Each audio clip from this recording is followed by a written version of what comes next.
Get away from here, you pathetic desk clerk. This range is for real soldiers, not paper pushers. Jake Morrison's voice cut through the morning air at Fort Bragg's elite shooting range. The SEAL Team 6 commander, 6 feet 2 inches with a shaved head gleaming under fluorescent lights, towered over Riley Matthews as she quietly organized supply requisition forms in the corner. He grabbed her clipboard and threw it across the concrete floor, papers scattering everywhere. 13 of America's most elite snipers had just failed the impossible shot, 4,200 meters in 15-mile-per-hour crosswinds. The closest anyone managed was 12 meters off target. General Marcus Reeves, the Iron Wolf, with 32 years of service, exploded from the observation platform. Is there a single real sniper in this entire facility? We have 3 CIA operatives being tortured in Syria. In 48 hours, they'll be executed on global television unless someone makes this qualifying shot.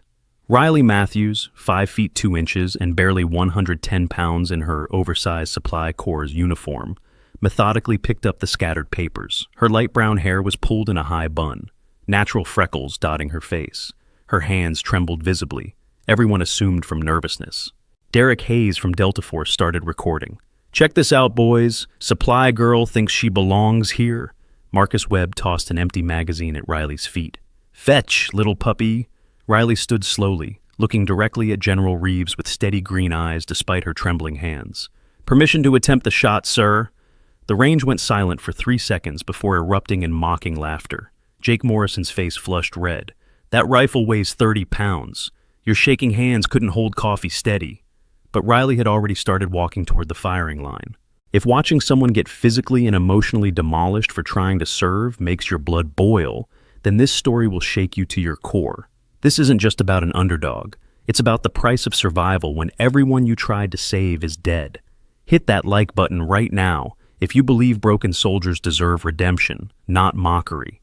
Subscribe to witness what real sacrifice looks like. And if you've ever carried survivor's guilt, hit the thanks button below. Your support helps me tell these raw, uncensored stories of military truth. General Reeves raised his hand to stop the mockery, something in Riley's purposeful movement catching his attention. "Let her try," he commanded, his voice cutting through the laughter like a blade. "What's the worst that could happen? She misses like everyone else?" Jake turned to the general, his face incredulous. "Sir, with all due respect, this is a waste of ammunition. We need real shooters, not—" He gestured dismissively at Riley, who was now settling into position behind the rifle.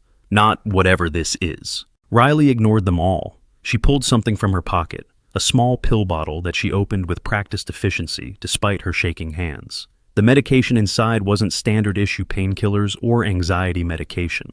These were military-grade nerve blockers that cost $800 per dose. Pharmaceutical technology developed for operators who must function despite catastrophic neural damage. The specialized injection system, designed for battlefield conditions where traditional IV access is impossible, delivered medication directly through ceramic microneedles that could penetrate even through scar tissue. This wasn't standard military medical supplies. This was black-budget medical technology reserved for operatives who officially didn't exist, funded by programs that would never appear in any congressional budget report.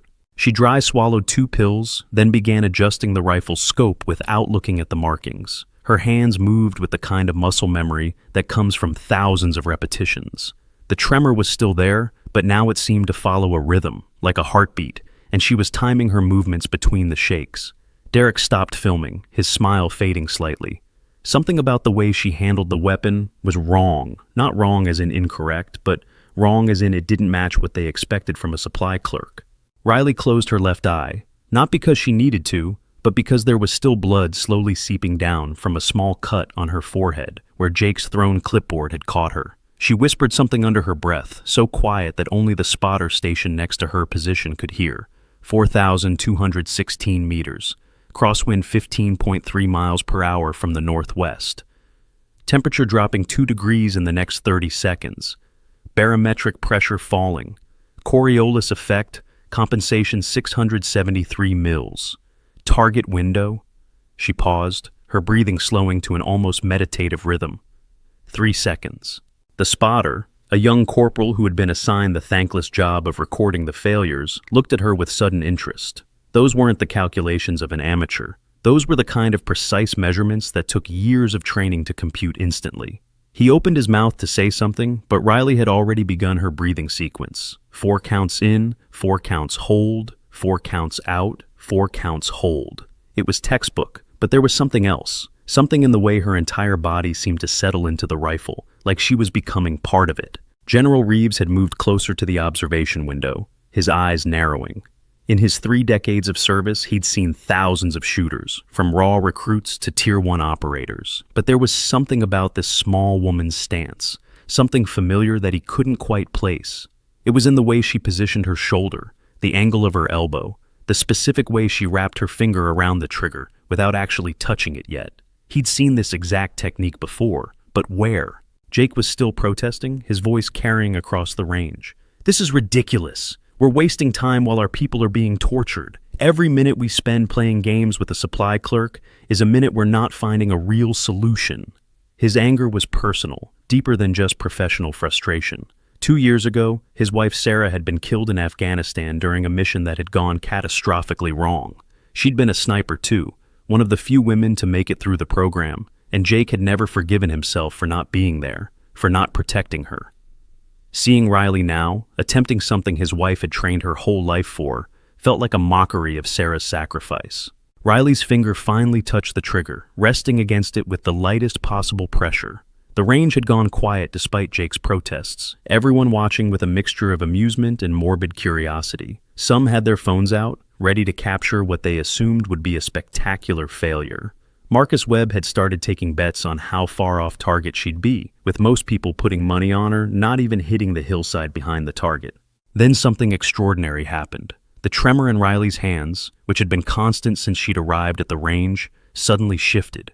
It didn't stop. It couldn't stop. The nerve damage was permanent, but it integrated into her shooting position like it was supposed to be there. She was using the tremor's rhythm, timing her body's involuntary movements with the wind patterns, creating a strange synchronization between her disability and the environmental conditions.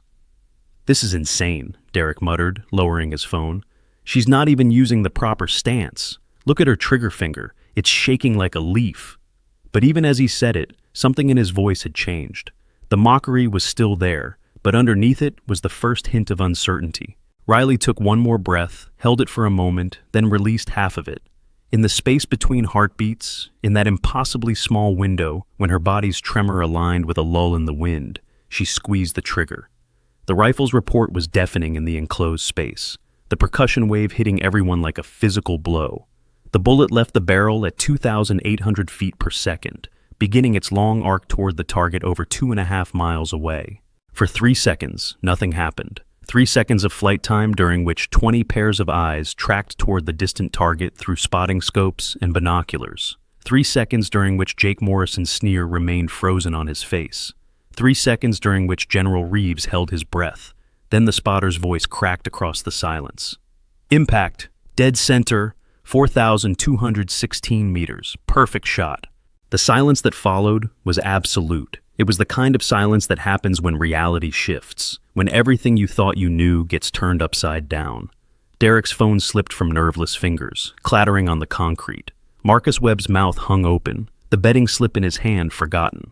Brad Collins took an involuntary step backward, like he'd been physically pushed, and Jake Morrison's face went through a transformation from disbelief to rage to something else, recognition. "That's impossible," Jake said, but his voice had lost its edge. He was staring at Riley now, really looking at her for the first time. There was something about her, something familiar that he couldn't quite.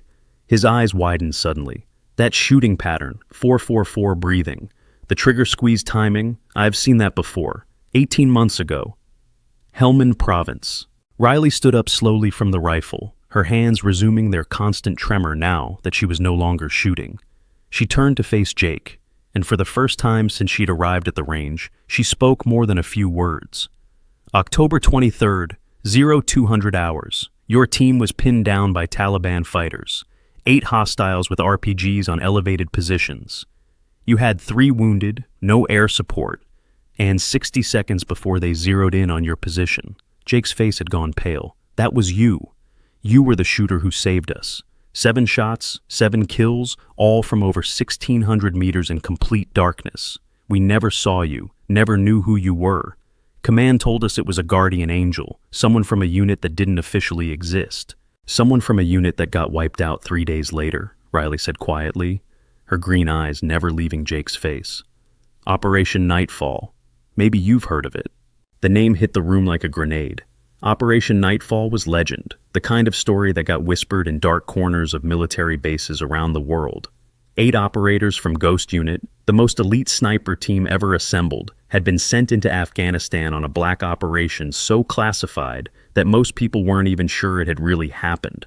Only one had come back alive, and that person's identity had never been revealed.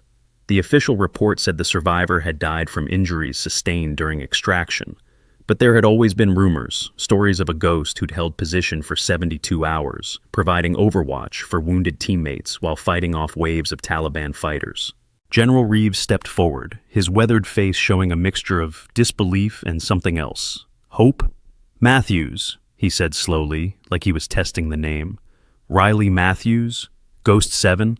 Riley pulled something from around her neck, hidden under her uniform. Dog tags, but not her own. They were older, worn, with a name that made Jake Morrison stagger backward like he'd been punched.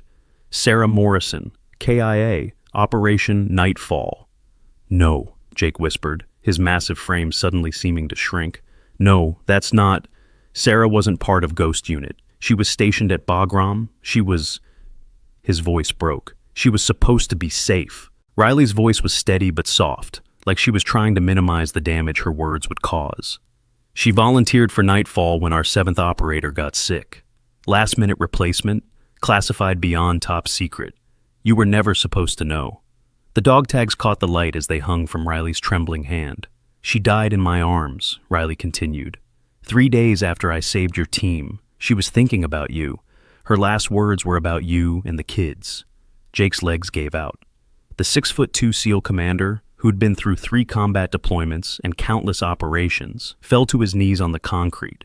His hands were shaking worse than Riley's now, reaching toward the dog tags but not quite touching them, like they might disappear if he did.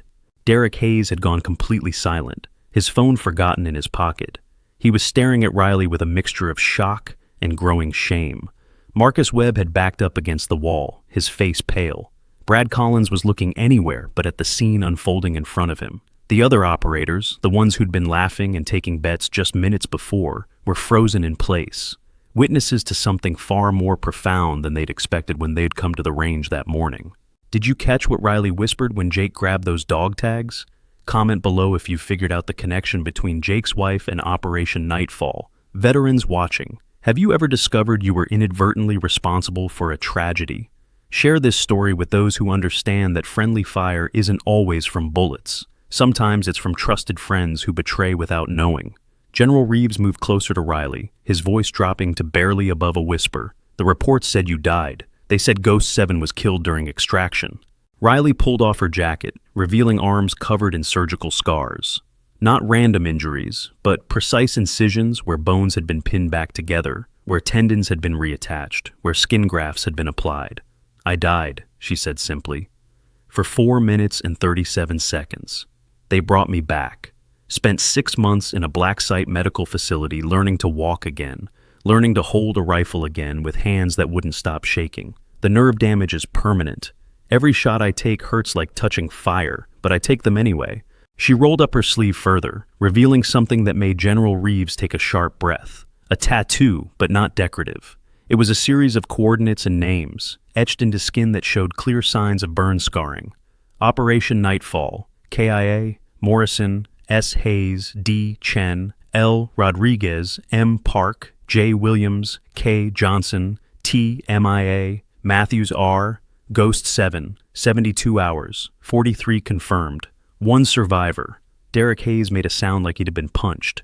D. Hayes, he read from the tattoo. That's my brother, David Hayes. He told me he was going on a routine patrol, said he'd be back in a week, his voice cracked. That was 2 years ago. Riley turned to him, and Derek saw that her green eyes weren't cold or angry. They were tired, carrying a weight that seemed too heavy for someone so small. He talked about you constantly, said you were following in his footsteps, joining Delta. He was proud of you. She paused. He died covering our retreat, held position at a bridge for 20 minutes against overwhelming odds, saved 4 of us, gave us time to reach the caves. The tactical tablet Riley pulled from her secured case featured quantum-encrypted communication protocols, originally developed for nuclear submarine commanders. This military-grade device could maintain secure satellite uplinks even under heavy electronic warfare conditions, with specialized shielding that prevented any form of signal interception or electromagnetic pulse damage. The classified software suite included real-time ballistic calculations accounting for Coriolis effect, barometric pressure, and even gravitational variations at different latitudes. Technology this advanced wasn't just restricted, it technically didn't exist in any official procurement records. Riley activated the tablet with a biometric scan that read through her scarred fingerprints. The screen came alive with classified files, satellite imagery, and communication logs that shouldn't have existed. General, there's something you need to know about Nightfall, about why it really failed. She pulled up a communication log dated October 26th, 0100 hours. This is the original operation plan. 8 operators, insertion at grid 3462. But look at this. She swiped to another screen. This is the actual insertion point, grid 3459. The location was changed 30 minutes before deployment. General Reeves leaned in, his eyes scanning the data. Who authorized the change? That's what I've been trying to find out for 18 months, Riley said. Someone inside our command structure betrayed us. The Taliban knew exactly where we'd be, exactly when we'd arrive. It was an ambush from the start. Jake had managed to get back to his feet, though he was still unsteady. You're saying someone deliberately sent Ghost Unit to die? Why? Riley's fingers flew across the tablet despite their tremor, pulling up financial records, communication intercepts, patterns of intelligence that painted a horrifying picture. War is profitable, Lieutenant Commander Morrison. Dead heroes are more valuable than live witnesses. Ghost Unit had uncovered something in our previous operations, something about weapons shipments going to the wrong hands, about certain people in our government making deals with the enemy. The range had become completely silent, except for the sound of Riley's voice and the soft tapping on the tablet screen. Every person there understood they were hearing something that could end careers, destroy lives, maybe even get them killed. So you came back, General Reeves said. It wasn't a question. You infiltrated Fort Bragg as a supply clerk to investigate, Riley nodded. I've been here for 3 months, going through records, watching patterns, identifying the mole, and I found them. She looked directly at Jake. That's why I saved your team 18 months ago. I knew Sarah was part of Ghost Unit by then. I knew she was walking into a trap, but I couldn't break cover, couldn't warn her without destroying the entire investigation. So I followed your team instead, provided overwatch, made sure you at least made it home. Jake's face was a battlefield of emotions. Grief, guilt, anger, confusion. You let her die? I tried to save her, Riley said, and for the first time her voice cracked slightly. In the cave, after the ambush, I held position for 72 hours. No food, 1 canteen of water, hallucinating from dehydration and blood loss. I could see them all, Sarah, David, the others, wounded, dying, calling for help. I provided cover fire, kept the Taliban back, but I couldn't get to them. Every time I tried to move, they'd advance. So I stayed. Shot until my ammunition ran low, then waited for them to get close enough for knife work. She pulled up a video file on the tablet, grainy helmet cam footage. This is from David Hayes' camera, the last thing it recorded. The video played, showing chaos and gunfire, smoke and confusion. But through it all, in the distance, muzzle flashes could be seen from an elevated position. Steady, rhythmic, devastating. Riley's position. The audio was even worse than the video. Screams, calls for help, and underneath it all, the steady crack, crack, crack of precision rifle fire. 2,000 rounds, Riley said quietly. 43 confirmed kills. My hands started shaking after the first 1,000 from the recoil and nerve damage. By the end, I was shooting between tremors, timing each shot for the brief moment of stillness. When the cave finally collapsed from an airstrike that wasn't supposed to happen, that someone ordered specifically to kill any survivors, I dug myself out with broken fingers and walked 30 miles to the nearest fob. Before the most devastating reveal in military history unfolds, share this video now. What happens next will make you question everything about loyalty, betrayal, and the price of classified operations. The truth about Riley's 72 hours in that cave is about to surface, and you'll understand why some secrets are kept, not for protection, but for mercy. Don't let anyone miss this moment. Marcus Webb finally found his voice. If there's a mole, if someone betrayed Ghost Unit, who is it? Riley turned off the tablet and looked at each person in the room, her gaze lingering on Jake. That's the problem. The mole isn't a person, it's a system, a network of people in positions of trust, all feeding information to the highest bidder, and the person running it all is about to walk through that door. As if on cue, the main entrance to the range opened. 3 black SUVs had pulled up outside, their engines still running. A man in an expensive suit stepped through, flanked by what looked like a CIA protective detail. Deputy Director Warren Blake, Jake Morrison's best friend since their academy days, the man who'd been Jake's best man at his wedding to Sarah, walked into the range with the confidence of someone who owned everything he surveyed. "General Reeves," Blake said smoothly, his voice carrying the kind of authority that came from years of manipulating people and situations. "I heard there was some kind of disturbance here. Something about a supply clerk attacking our special operators?" His eyes found Riley, and his perfect political smile never wavered. "Miss Matthews, isn't it? I think you need to come with us. There are some questions about your background, about certain inconsistencies in your service record." Jake stepped forward, confusion clear on his face. "Warren, what are you doing here? This is a military facility." Blake's smile widened. "Just helping out an old friend, Jake. You know I've always got your back." He pulled out an official-looking document. "Miss Matthews here isn't who she claims to be. Our investigation shows she's been suffering from severe PTSD, possibly schizophrenia. She's been creating elaborate fantasies about being part of operations that never happened, units that don't exist." He gestured to his security detail. "We're here to ensure she gets the help she needs." Riley stood perfectly still, her trembling hands at her sides. "Hello, Warren.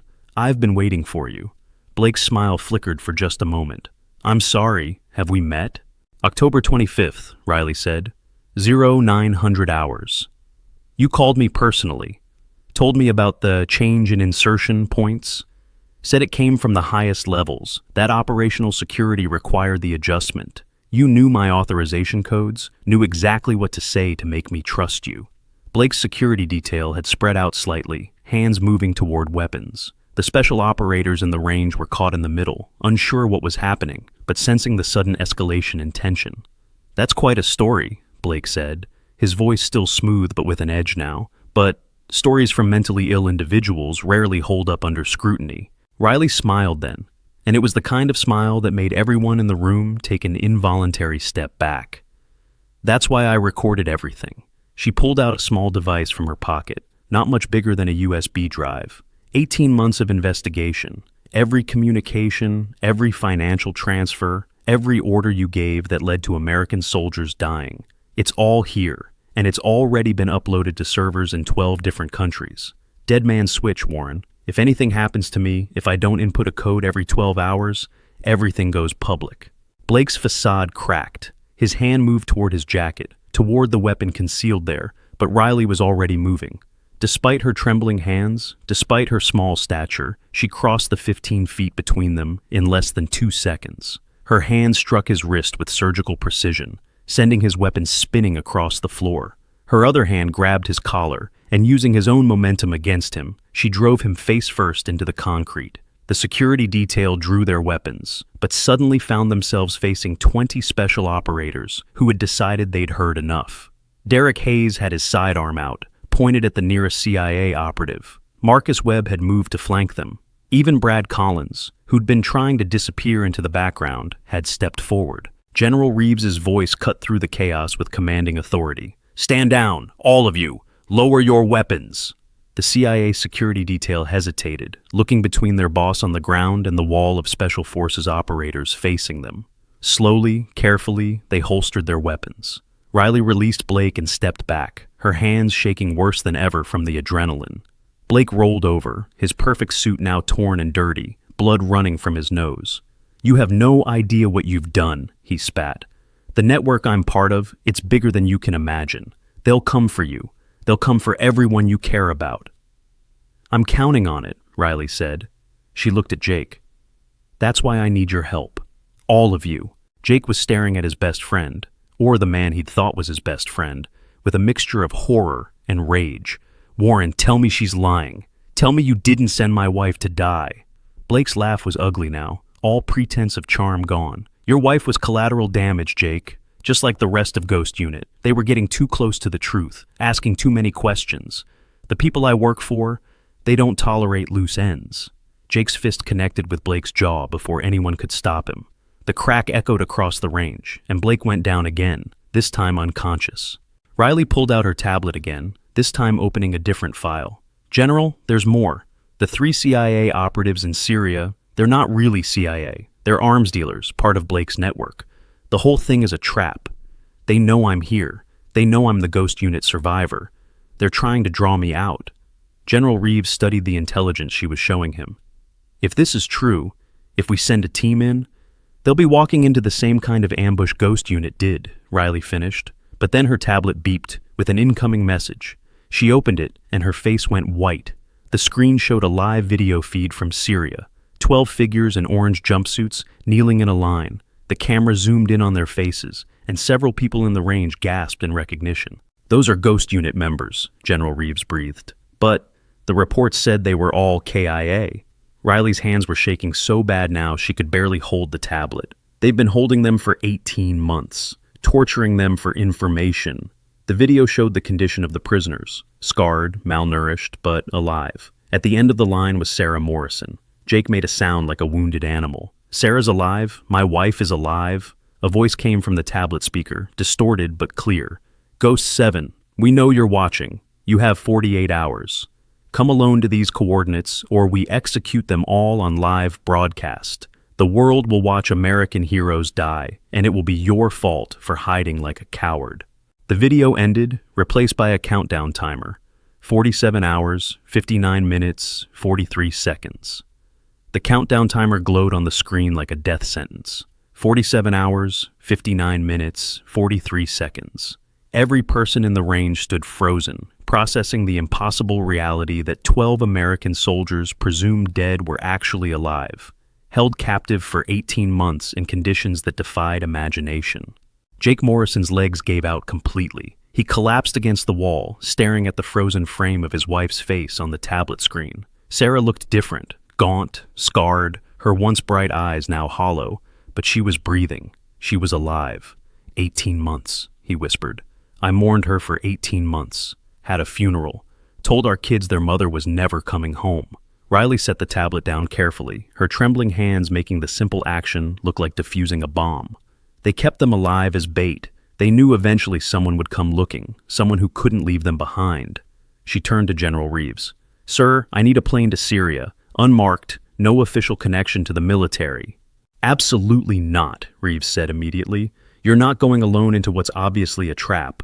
We'll mobilize a full extraction team. With respect, General, that's exactly what they want, Riley interrupted.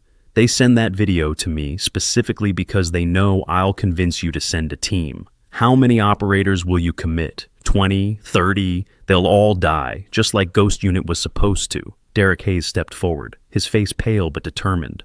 My brother's alive in that video. You think I'm just going to sit here while...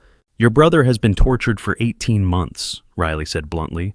Whatever is left of David Hayes isn't the man you remember. They've broken him, used him, turned him into bait just like the others.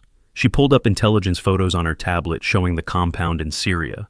Look at the defenses. Anti-aircraft batteries, reinforced positions, underground tunnels. They've had 18 months to prepare this killing ground. Warren Blake stirred on the floor, groaning as consciousness returned.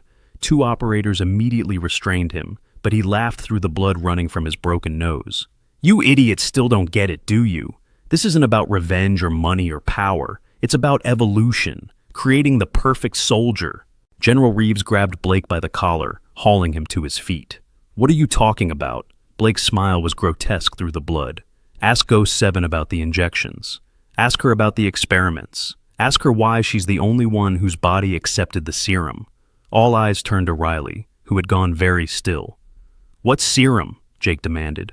Riley slowly rolled up her sleeve further, revealing injection sites among the scars, dozens of them, creating a pattern up her arm. Ghost Unit wasn't just an elite sniper team. We were test subjects. Voluntary at first, they told us it was vitamin supplements, performance enhancers, standard military pharmaceutical support. Her voice was flat, emotionless. The tremor in my hands isn't from nerve damage in combat. It's my body fighting the serum that's still in my blood. The same serum that killed the others slowly, organ failure over months. Except Sarah and the rest didn't die from it. They were taken while still weak from the rejection symptoms. You're saying my wife was experimented on? Jake's voice was dangerous now. We all were. The program was called Avatar Protocol. Create super soldiers through genetic modification and chemical enhancement. Success rate was supposed to be 30%. Actual success rate was 0.1%. Riley looked at her shaking hands. I'm the 0.1. Marcus Webb backed away from her. So, what does that make you? Human or something else? Before Riley could answer, Blake started laughing again. Show them the rest, Ghost 7. Show them what you really are. Riley's jaw tightened, but she pulled out a sealed envelope from her jacket, one she'd clearly been carrying for a long time. She handed it to General Reeves. My real medical files, not the sanitized version in my official record. Reeves opened it, his face growing paler with each page he read. This can't be right. According to this, you're a clone, Riley said quietly. Grown from genetic material taken from Ghost Zero, the original Ghost Unit commander who died discovering Avatar Protocol 27 years ago. I'm not Riley Matthews. That was just a name they gave me when they activated me 5 years ago with implanted memories of a childhood that never happened. The range erupted in shocked voices, but Riley continued. My father, the man I remember as my father, was Ghost Zero, but he wasn't my father. He was my genetic template, the tremor, the serum rejection. It's all because I'm an imperfect copy, close enough to function, but not perfect enough to accept the full enhancement. Jake stood up slowly, his face a mask of horror and rage. So everything about you is a lie? No, Riley said firmly. The memories might be implanted, but the experiences are real. The 72 hours in that cave were real. The bullets I put into Taliban fighters to save your team were real. The pain I feel every time I pick up a rifle is real. She looked directly at him. And Sarah dying in my arms was real, even if she didn't actually die. Following Blake's termination, Riley's handlers activated her Tier 1 insurance protocol, a comprehensive legal and financial protection system designed for deep cover operatives whose actions fell outside conventional military law. This classified insurance framework, underwritten by defense contractors with government black budget funding, provided unlimited legal defense, family protection services, and financial compensation that exceeded $10 million for operational injuries. The coverage included retroactive protection for all actions taken under classified orders, even those that violated international law in service of national security objectives. Blake seized on the moment of chaos. You see, she's not even human. She's a weapon, a thing grown in a lab, and there are more like her. Dozens of us, walking around with badges and clearances, pretending to be people while we're really just experiments. General Reeves dropped to the medical files, his hand moving to his sidearm. How do we know you're not part of this conspiracy? How do we know anything you've told us is true? Riley didn't move, didn't react to the weapon being drawn. Because I'm about to do something no conspirator would do. She pulled out a knife from her boot and, before anyone could stop her, drew it across her palm. Blood welled up, but it wasn't quite right, too dark, almost purple in the fluorescent lights. Modified hemoglobin, she explained calmly, carries 3 times more oxygen than normal human blood. That's why I could stay conscious for 72 hours without sleep. Why I could keep shooting, even after massive blood loss. She let the blood drip onto the concrete. I'm a weapon, yes, but I choose my targets. And right now, my target is whoever's holding those 12 soldiers. Derek Hayes surprised everyone by stepping forward and offering her a bandage. I don't care what you are. You knew my brother. You tried to save him. That makes you more human than most people I know. The tablet beeped again. New message. Riley opened it with her undamaged hand. Another video, this time showing the 12 prisoners being moved to what looked like a medical facility. In the foreground, a man in surgical scrubs and a mask addressed the camera. Ghost 7, or should I say, Subject 7. We've been waiting for you. Your brothers and sisters here have provided valuable data, but their rejection of the serum makes them inferior specimens. You, however, are the success story. Come home, 7. Come back to your creators. These 12 will be released unharmed if you surrender yourself for further testing. You have 47 hours to decide. The video ended with a close-up of Sarah Morrison being injected with something that made her scream. Jake lunged for the tablet, but Riley pulled it away. That's what they want. Emotional reactions, bad decisions. That's my wife. That's a recording. Could be from yesterday, could be from 6 months ago. They're manipulating us. Riley stood up. Decision made. General, I need that plane, and I need volunteers who understand this is probably a one-way trip. I'm going, Jake said immediately. Your children need you alive, Riley countered. My children need to know their father didn't abandon their mother twice. Jake's voice was steel. I'm going. Derek stepped forward. My brother's there, I'm in. One by one, others volunteered. Marcus Webb, Torres the intelligence analyst, even Brad Collins, who had been trying to remain invisible. In total, 20 operators raised their hands. General Reeves shook his head. This is insane. You're talking about 21 people against a fortified position with hundreds of hostiles. No, Riley said. I'm talking about 20 people creating a diversion while I go in alone through a route they won't expect. She pulled up satellite imagery of the compound. See this section here? It's marked as solid rock on all the surveys, but thermal imaging from 3 weeks ago shows heat signatures. There's a tunnel system they think is secret. I go in there while the rest of you hit the main gate. That's suicide, Reeves said flatly. That's the point. Riley's voice was calm, accepting. I'm already dead, General. Have been since that cave collapsed 18 months ago. Everything since then has been borrowed time. At least this way, my death means something.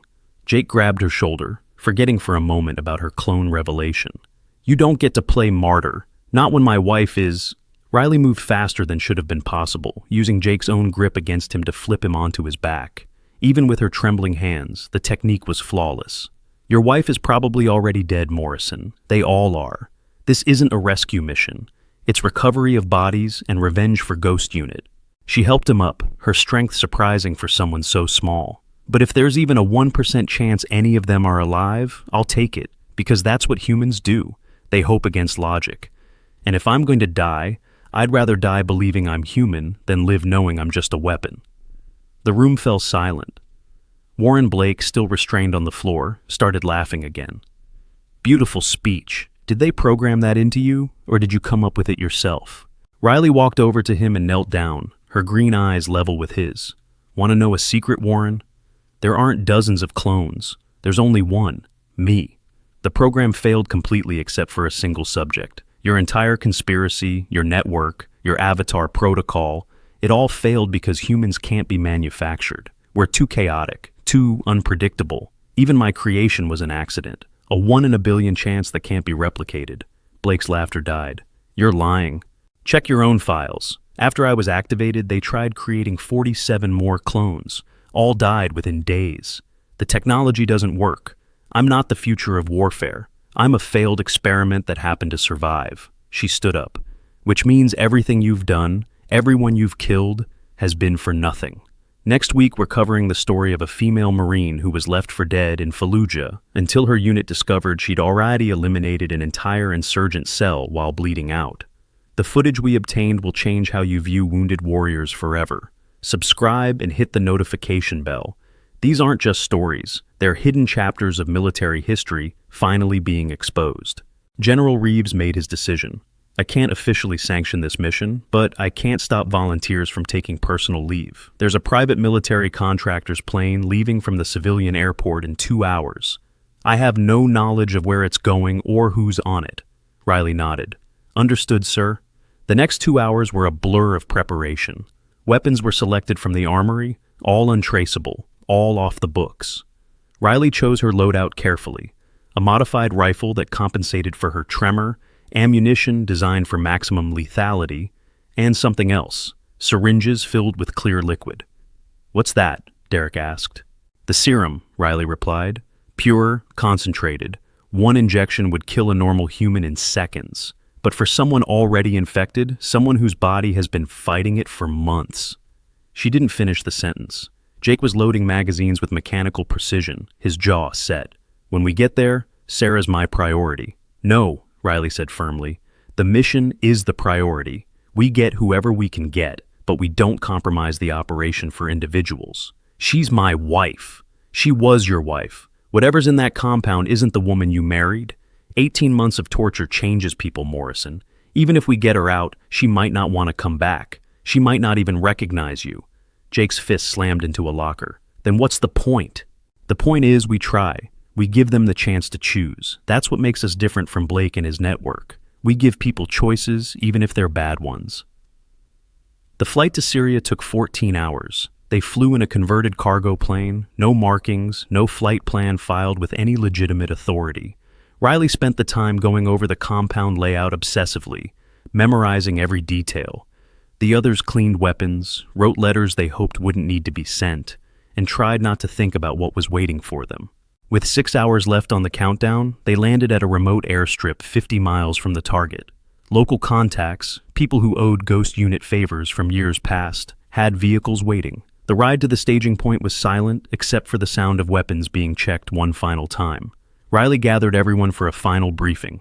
Main force hits the north gate at exactly 0200. Make noise, draw attention. You'll have 10 minutes before their quick reaction force arrives. That's your window to pull back to defensive positions. Don't be heroes, just keep them busy. And you? Derek asked. Yeah, I'll be in the tunnels by then. I need 20 minutes to reach the detention area. If I'm not out in 30, assume I'm dead and call in the airstrike. What airstrike? Jake demanded. Riley smiled grimly. The one General Reeves doesn't know about. Coordinates are already loaded. The entire compound gets turned to glass. No evidence, no survivors, no proof this ever happened. Marcus Webb shook his head. That's not a plan. That's assisted suicide. No, Riley corrected. Suicide is giving up. This is choosing how I go out. There's a difference. As they prepared to move out, Jake pulled Riley aside.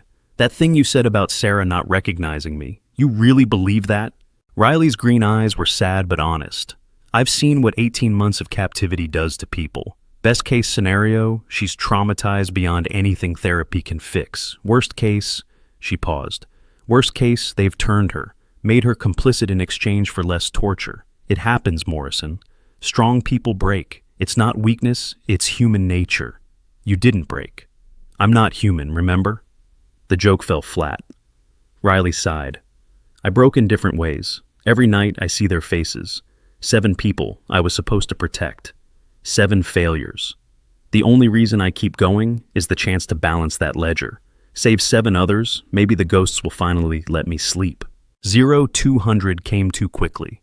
The main force, led by Jake and Derek, hit the compound's north gate with everything they had. Explosions lit up the night sky, automatic weapons fire, creating a deadly symphony. The response was immediate and overwhelming. Hundreds of fighters pouring out of barracks, taking positions, returning fire with disturbing accuracy. Riley moved through the darkness toward the hidden tunnel entrance, her small form invisible against the rocky terrain. The entrance was exactly where the thermal imaging had suggested, a natural cave formation that had been artificially extended. No guards. They thought it was secret. She descended into darkness, her modified eyes adjusting quickly. The serum had changed more than just her blood. Her vision was sharper, her hearing more acute. Every footstep echoed with perfect clarity. 20 meters in, she found the first sign she was on the right track. Scratches on the wall. Morse code. GU7 alive. Someone from Ghost Unit had been through here. The tunnel system was more extensive than the imaging had shown. Multiple branches, some natural, some carved. Riley followed the scratches, each one telling part of a story. Sarah sick. David broken. Help us. 15 minutes in, she reached a metal door. Modern electronic lock. She pulled out a small device, military-grade hacking tool that should have been impossible for a supply clerk to possess. 30 seconds later, the lock clicked open. The corridor beyond was lit, sterile white like a hospital or a laboratory. Riley moved quickly but carefully, her rifle ready. No guards here either, but cameras everywhere. They were watching her. They wanted her to come. She found the first body 3 doors down. One of the Ghost Unit members, Rodriguez, dead for days from the look of it, left to rot in his cell. Riley checked for a pulse anyway, then moved on. The next cell held Park, alive but catatonic, staring at nothing. She injected him with a sedative and marking pen. Extraction team would know to grab him if they got this far. 4 more cells, 4 more bodies. Williams, Johnson, Chen, haze. Derek's brother had been dead for weeks, maybe months. Riley took his dog tags, something to give Derek if she made it out. Then she heard voices. American voices. She followed the sound to a larger room, a medical facility like in the video. 12 figures in surgical beds, but only 5 were moving. Sarah Morrison was one of them, connected to IVs and monitoring equipment. The others were the supposed CIA operatives, and standing over them was a man Riley recognized from old intelligence photos. "Hello, Subject 7, Dr. Marcus Fitzgerald said without turning around. Right on schedule. Fitzgerald had been the lead scientist on Avatar Protocol, reported killed in a lab accident 3 years ago. Another lie. He turned to face her, and Riley saw that half his face was scarred from burns. "I've been waiting for you to come home." "This isn't home. This is a torture chamber. This is a laboratory." These subjects have provided invaluable data. Their rejection of the serum has taught us what went wrong, and now, with you here, we can perfect the process. Riley raised her rifle. "Let them go. They're free to leave any time. Ask them." Fitzgerald gestured to the conscious prisoners. "Tell her, Mrs. Morrison. Tell her how you want to leave." Sarah's head turned slowly toward Riley. Her eyes were vacant, drugged. "Can't leave. Have to stay. Have to help the program." Her voice was monotone, robotic. "Conditioning," Fitzgerald explained casually. 18 months is a long time, long enough to reshape anyone's mind. They're not prisoners anymore, Seven. They're volunteers. Riley's finger tightened on the trigger, but she heard footsteps behind her. Multiple contacts. The trap closing. "You knew I'd come." "Of course. You're predictable, Seven. It's in your programming. Protect, serve, sacrifice. We made you that way." Fitzgerald pulled out a tablet. "Want to see something interesting? Your creation?" The screen showed laboratory footage from 5 years ago. A growth tank with a small female form inside, surrounded by scientists. The form looked exactly like Riley, but younger, unmarked by scars. Accelerated growth, implanted memories, perfect psychological conditioning. You were never a child, Seven. You went from embryo to adult in 18 months.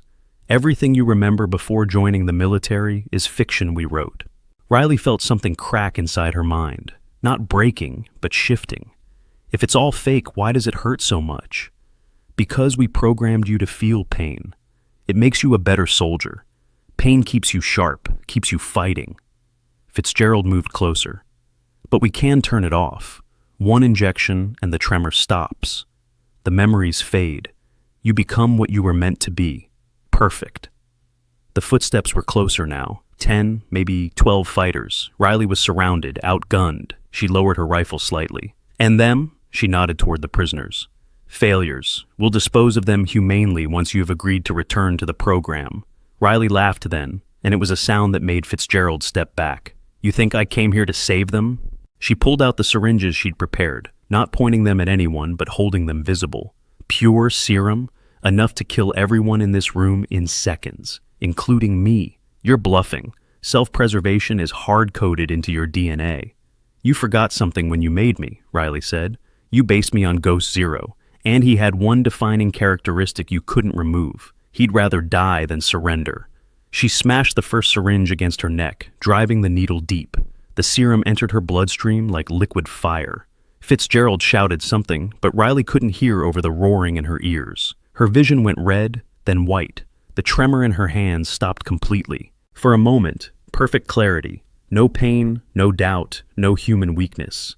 She was exactly what they'd tried to create, a perfect killing machine. And in that moment of perfection, she made a choice. The rifle came up, firing in precise bursts. The fighters entering the room fell before they could react. Fitzgerald dove behind a surgical bed, screaming orders. Riley moved through the room like death itself, every motion economical, every shot perfect. The serum was killing her. She could feel her organs starting to shut down, but for these few minutes, she was unstoppable. She reached Sarah Morrison, grabbed her, lifting the larger woman easily. "Jake's here," she whispered in Sarah's ear. "Your husband came for you." Something flickered in Sarah's drugged eyes. "Jake?" "Red Team, this is Ghost 7, Riley spoke into her radio. "Package secured, multiple packages, medical wing, sublevel 3. Breach from the south wall, coordinates follow." Jake's voice crackled back. Riley, we're pinned down. Can't reach. Then make a hole, Riley ordered. She grabbed another syringe, injecting Sarah with something that made her gasp and her eyes clear. Adrenaline compound. You've got 10 minutes before you crash. Can you walk? Sarah nodded, confusion and awareness fighting in her expression. Riley hauled 2 more survivors up, injecting them as well. Move! Everyone moves now! Fitzgerald tried to run. Riley shot him in the knee, dropping him. You stay, she said. Someone needs to witness the end of Avatar Protocol. The evacuation was chaos.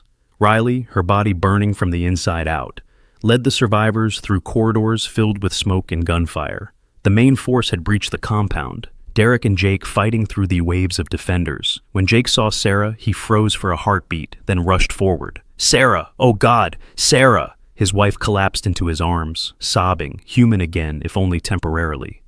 Riley kept moving, kept shooting, clearing a path. The serum was eating her alive, but she'd accepted that. Every person she got out was a victory against her creators. They reached the extraction point, helicopters that definitely weren't supposed to exist, pilots who definitely weren't active military. As the survivors were loaded, General Reeves himself stepped out of one aircraft. I thought you had no knowledge of this mission, sir, Riley said, blood now running from her nose and ears. I don't. I'm not here. This isn't happening. He looked at her dying form. How long? 3 minutes? Maybe 4? Get on the helicopter. No. Riley turned back toward the compound. Fitzgerald's still alive. The data's still intact. If I don't finish this, they'll just start again somewhere else. She pulled out a device, the dead man's switch she'd mentioned to Blake. This was never about the countdown. It was about getting close enough to upload everything directly to their servers. Every piece of data about Avatar Protocol, about the network, about the experiments, it's all being transmitted now to everyone. Media, government, foreign intelligence. The whole world will know what they did. Reeves grabbed her arm. You've done enough. Riley gently removed his hand. I was made to be a weapon, General. Let me choose my target one last time. She walked back into the compound as the helicopters lifted off. On board, Jake held Sarah while she shook from adrenaline withdrawal. Derek clutched his brother's dog tags. The other survivors sat in shocked silence, their minds trying to process freedom after 18 months of hell. The explosion, when it came, was visible for miles. The entire compound collapsed into itself, a controlled demolition that left nothing but rubble and dust. Riley had found the self-destruct Fitzgerald had installed as insurance, and she'd turned it into Avatar Protocol's funeral pyre. But in the helicopter, Sarah Morrison suddenly gasped. She pulled something from her pocket, a small memory card Riley had slipped her during the rescue. She gave me this. Said to tell you... Sarah struggled to remember through the drug fog. Said to tell you she wasn't a ghost anymore. She was finally real. The flight back to friendly territory took 6 hours. During that time, the data Riley had uploaded spread across every network on the planet. Avatar Protocol was exposed, the conspiracy unraveled. Warren Blake, in custody, tried to make deals, but there was nowhere left to run. Dozens of officials in multiple governments were arrested. The network collapsed in days. 3 weeks later, they held a memorial at Fort Bragg. Not just for Riley, but for all of Ghost Unit. The 7 who died in the original ambush, the 5 who died in captivity, and the one who chose her death to save the rest. General Reeves spoke about sacrifice and honor. Jake Morrison, standing with Sarah and their children, spoke about redemption and choices. Derek Hayes spoke about his brother and the cost of secrecy. But it was the youngest member of the gathering who said what everyone was thinking. Lisa Chen, the corporal who'd been recording failures at the range that day, stood up with a piece of paper. I wrote this down when Riley was teaching us. She said, being human isn't about DNA or birth or whether your memories are real. It's about the choices you make when those choices matter. Choose to be more than your programming, more than your trauma, more than your purpose. Choose to be human, even if you're not. The ceremony ended with a 21-gun salute. As the last echo faded, Sarah Morrison placed something at the memorial, Riley's dog tags, the ones that identified her as Ghost 7. But she'd scratched something else into the metal. Riley Matthews, human by choice. 6 months passed. The Syria compound had been excavated by international investigators, but they found something unexpected in the deepest sublevel. A sealed room that had survived the explosion. Inside were files, physical documents that Fitzgerald had kept as insurance. Among them was a folder marked Subject 8. The photograph inside showed another growth tank, another form developing. The timestamp was recent, 3 days before the compound's destruction. A note in Fitzgerald's handwriting read, 7 was flawed by her humanity. 8 will be perfect. The form in the tank looked exactly like Riley Matthews. Colonel David Chen, retired but still connected to intelligence circles, received this information through back channels. He stood in his study, looking at the photo, remembering Riley's sacrifice. He picked up a secure phone and dialed a number only 3 people knew. "It's not over," he said when the call connected. Avatar Protocol had a backup site. The voice on the other end was familiar. Jake Morrison, now running a private security firm dedicated to finding and stopping enhanced soldier programs. Where? Unknown. But if Subject 8 exists, if they succeeded in creating another... Chen paused. "We need to find it before it's activated." "It?" Jake's voice was sharp. "Riley taught us better than that. He or she, not it. Whatever's in that tank is going to wake up thinking they're human. They deserve the same choice Riley had." Chen nodded, even though Jake couldn't see him. "You're right. So, what do? We prepare, we watch. And when 8 wakes up, we make sure they know the truth from the start. No lies, no manipulation, just choice." As Chen ended the call, he looked out his window at Fort Bragg in the distance. Somewhere out there, in a facility that shouldn't exist, another Riley Matthews was growing, developing, being programmed with memories of a life that never was. But this time, there were people waiting, people who understood, people who would offer what the original Riley never had. The truth from the beginning. The war against Avatar Protocol wasn't over. It had evolved, become something more complex than just stopping experiments. It was about defining humanity itself, about drawing lines between what science could do and what it should do.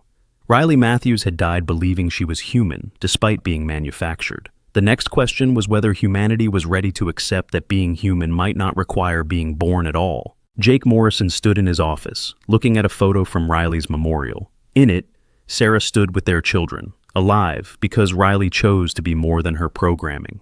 Derek Hayes was there too, finally at peace with his brother's death. General Reeves, officially retired, but unofficially coordinating the hunt for Avatar sites. All of them united by a ghost who proved she was real by choosing to die for others.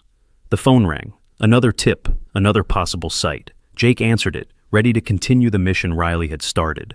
Because that's what humans do. They continue the fight, even when the fighter is gone. They honor sacrifice by preventing others from being sacrificed. They choose to be better, to be more, to be human. And somewhere, in a tank of artificial amniotic fluid, Subject 8's eyes opened for the first time. "Ghosts don't die twice," Riley had said in those final moments, her body burning from the serum overdose. But maybe that's what makes us perfect soldiers. We're already dead, just looking for a meaningful grave. She was wrong about one thing. Ghosts could die twice, but in dying, they could finally become real. And Riley Matthews, Subject 7, clone of a dead soldier, had become the most real person any of them had ever known. Not through birth or DNA or implanted memories, but through a single, defining human trait. The choice to save others, even when it cost everything. That choice resonated through time like ripples on water, touching lives in ways Riley could never have anticipated. In military academies across the country, her story became required study. Not the classified details, but the essence of it. A soldier who discovered she wasn't human in the traditional sense, yet proved more human than those born naturally. Instructors would pause at the critical moment in the telling, when Riley injected herself with the lethal serum dose, and ask their students, what made her human in that moment? Her DNA? Her memories? Or her decision? The answer was always the same, whispered with the weight of understanding. Her decision. Jake Morrison kept a photo of that moment on his desk, not of the explosion or the combat, but of Riley carrying Sarah through the smoke. His wife, when she could finally speak about those 18 months, would say that in her drugged haze, she remembered Riley whispering, "You're going home. Your children need their mother. That's all that matters." Sarah would pause, then add, "She knew she was dying. The serum was already destroying her. But she smiled when she said it, like saving us was worth every second of agony." Derek Hayes wore his brother's tags alongside his own, but he also carried something else. A small piece of paper where Riley had written David's last words, recorded in her perfect memory. Tell Derek I was proud to serve. She'd kept that memory for 18 months, carrying the weight of it, just to give a brother closure. That was humanity, Derek would tell anyone who asked. Not being born, but choosing to bear witness, to remember, to honor the fallen even when forgetting would be easier. General Reeves, in his final report before retirement, wrote something that would become legendary in military circles. We spend millions developing weapons that think. Subject 7 proved that what we really need are weapons that feel. Her empathy, manufactured or not, made her more effective than any enhancement. She understood sacrifice because she felt love, felt duty, felt the weight of failure. Those feelings, regardless of their origin, made her unstoppable. The scientists who studied the recovered data from Avatar Protocol reached a startling conclusion. Riley's effectiveness came not from the serum, not from her enhanced physiology, but from what they termed emergent consciousness, the unprogrammed development of genuine emotion and moral choice. She had evolved beyond her design, become something her creators never intended, truly autonomous, truly conscious, truly alive. And now, as Subject 8's eyes opened in that distant tank, as consciousness flooded into another manufactured mind, the question hung in the air. Would this new being make the same choice? Would it choose humanity over programming, sacrifice over survival, love over logic? Jake Morrison stood ready with an answer, one learned from Riley Matthews herself. It didn't matter what 8 was programmed to choose. What mattered was that 8 would have a choice. Because that's what Riley had taught them all, that humanity wasn't about origin, but about decision. Not about birth, but about rebirth. Not about being made, but about what you make of yourself. The choice to save others, even when it cost everything. That was Riley's gift to the world. Not her enhanced abilities or her combat skills, but the proof that consciousness, compassion, and courage could emerge from anywhere, even from a laboratory tank. She had transformed from property to person, from weapon to warrior, from ghost to guardian, all through the power of choice. And somewhere in the digital archives, her last transmission played on repeat for those with clearance to hear it. I choose to be human. I choose to love. I choose to sacrifice. I choose to be more than the sum of my manufactured parts. This is Ghost 7, signing off. Tell them I was real. She was, more real than most would ever be. The choice to save others, even when it cost everything. The stories end here, but the journey continues. Many new episodes are waiting for you. And if you enjoy, please take a moment to like, subscribe to our EV Story channel.